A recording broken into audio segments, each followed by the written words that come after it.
Okay, so a little video for you guys on warm-ups, alright? Now obviously it's very important you always warm up before you train, okay? You need to get the blood pumping, the heart raised, the muscles working, stretched and ready to go. So please don't dive straight into your sessions because that's when you risk pulling muscles, injuries and things we don't want to happen, okay? Now there's two things you need during your warm-up. The first is to raise your heart rate, get the blood pumping, get the body ready for exercise. You can do this in many ways, okay? It depends what equipment you've got available. If you're in a gym, as I am, you've got stuff like treadmills, bikes, rowers, okay, I can spend 5 minutes on there, just nothing extreme, just I say raising the heart rate, getting the blood pumping, getting the body working, okay? If you've got no equipment available, you can do simple things like body weight exercises, a couple sets of press-ups, squats, sprinting on the spot. Yeah, you get creative, you go for a run around the block, you go up and down the stairs, whatever it is, just spend a few minutes getting that heart rate up, getting that blood pumping through the body, getting the muscles warm. The second step, I'm going to go through this with you now, dynamic stretching. Okay, so this is stretching through movement. I'm going to run through the stretches I use myself for getting my body ready for exercise. So we're going to start at the top and work our way down. So we're going to start with the neck. Okay, so there's a few I do for here. So what I'm going to do for number one, make sure I'm nice and relaxed, is I'm going to look down and up. So hold it for a second. And just moving down and up like so. So it's the first one for the neck, okay? These I usually do about 5 up, 5, so 5 up, 5 down. I then work left and right as well. So I look to the left, look to the right, look to the left, look to the right again, 5 either side. And then I'm going to tilt, so I'm going to lean the top of my head down towards my left shoulder, recenter, and up to the right side. Yeah, and again, 5 either side, and then finish with the neck with some rolls. So do a nice big circle round, all the way the one way, all the way the other way. Notice don't rush these, okay? You don't too fast, you want to pull your neck, that's nasty, okay? So that's the basic gist of neck. Then move on to arms. So we've got arm circles. So I like circles forwards.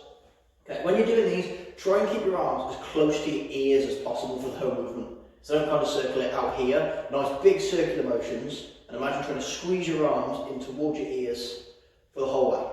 Those you've got forwards, and then you've also got backwards. I tend to do between 10 and 20. I'm not going to lie, I don't really count. I'm just circling forward, circling back, get the arms moving. I'm then going to swing across. So I come out wide and across the body. Sending one over and one under. Same sort of principle, I'll do a few of these, get myself moving. I'm then going to add in, sending one high and one low. So still opening it out, one goes up, one goes down, I recross, and I go the opposite way. And I like to alternate again, which arm is on top, which arm is on the bottom, like so. So that's getting the shoulders working, getting the arms moving.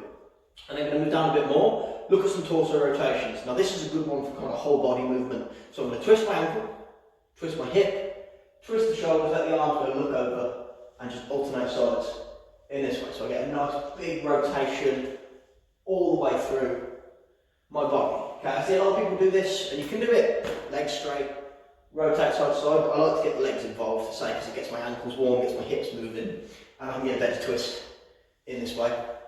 Personally, so side to side on those. We then move on to hip circles.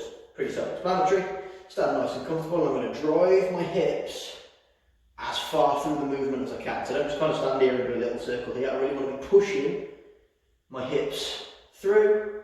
And again, I alternate. Do a few one way, a few the other, and keep stretching in like so, okay? Next one, we're going to combine two together now. So I'm going to turn on the side-on position for you. So we're going to look at your back and your core. Okay, so the first one is basically we're going to fold forwards. Now with this, I want you to imagine head and shoulders are going to hang heavy.